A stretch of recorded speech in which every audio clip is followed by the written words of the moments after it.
सत्यधर्मरताय च भजतां कल्पवृक्षाय नमतां कामधेनवे आपादमूलपर्यन्तं गुरूणाम् स्मरेत् तेन विघ्नाः नश्यन्ति सिद्ध्यन्ति च मनोरथाः।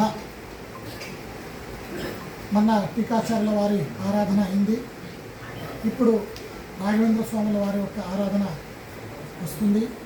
హయగ్రీవ జయంతి మరియు రాఘవేంద్ర స్వాముల వారి యొక్క ఆరాధన. ఈ హయగ్రీవ జయంతి అటు ఇటు ఒక వారం లోపల ఋగ్వేద ఉపాకర్మం, యజుర్వేద ఉపాకర్మము, సామవేద ఉపాకర్మం ఈ విధంగా ఉంటుంది. మన బ్రాహ్మణులకి ఉపాకర్మం అనేటువంటిది చాలా పెద్ద పండుగ అన్నమాట. సో మనం ఏ పండుగైనా వదిలిపెట్టండి పర్వాలేదు, అయితే ఉపాకర్మం మాత్రం వదిలిపెట్టకూడదు. ఎందుకంటే బ్రాహ్మణ్యాన్ని రక్షించేటువంటి రోజు అన్నమాట. మనం గాయత్రి మంత్ర జపం చేస్తుంటాము, నారాయణ మంత్ర జపం చేస్తూ ఉంటాము, లేక వివిధమైనటువంటి మంత్రాలు జపం మనము చేస్తూ ఉంటాము. ఇప్పుడు మనం మొబైల్లో రీఛార్జ్ చేసుకున్నప్పుడు అది 2 నెలల్లో 3 నెలల్లో 90 రోజుల్లో ఈ విధంగా ఉంటుంది కదా. ఆ విధంగా శాస్త్రంలో ఒక మాట చెప్తుంది, మనము ఆ మంత్రానికి ఒక శక్తి ఉండాలి అంటే ఆ రోజు జపిస్తూ ఉన్నట్టయితే అందులో శక్తి ఉంటుందంట. 3 రోజులు మనం సంధ్యావందనం లోపం చేసాము అంటే, 3 రోజుల సంధ్యావందనము వదిలేసినాము అంటే ఆ మంత్రం ఒక శక్తి మనం కోల్పోతామంట. సో ఆ విధంగా మంత్రం శక్తి కోల్పోతే మనకి లాభం ఏముంది చెప్పండి. అందుకని శాస్త్రం మనకి చెబుతుంది ఆ ఉపాకర్మం రోజు, ఆ రోజు మనం ఉపాకర్మం మాత్రం చేయము, ఉత్సర్జన ఉపాకర్మము అనేటువంటిది. ఉత్సర్జనం అంటే వదిలిపెట్టేది, ఉపాకర్మం అంటే మరలా సంపాదించేది అని అర్థం.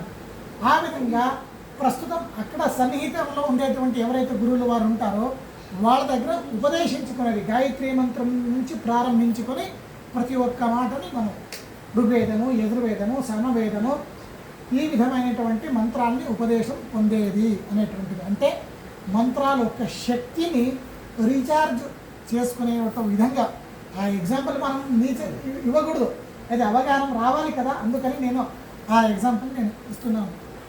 ఇదంతా ఎక్కడి నుంచి, వేదం నుంచి మనకి వస్తుంది అన్నమాట. ఇప్పుడు ప్రస్తుత ప్రపంచంలో మన బ్రాహ్మణులకి శక్తి ఎక్కడి నుంచి ఉందండి? వేదం నుంచి మాత్రం ఉంది. అంటే గవర్నమెంట్ పరంగా ఎక్కడైనా మనకి లాభం ఉందా? ఏ లాభము లేదు.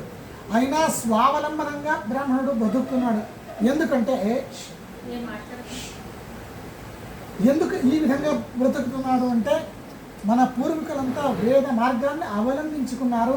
మనం ఎంతో కొంత మర్యాదగా ఉన్నాము అంటే వైదిక ధర్మం ఉంది కాబట్టి మనం ఉన్నాము, ఆ తెలివితేట ఉంది కాబట్టి మనం ఉన్నాము. సో వాళ్ళకి దీనంతా మనం రక్షించినటువంటి వాళ్ళు ఎవరు? ఋషులు.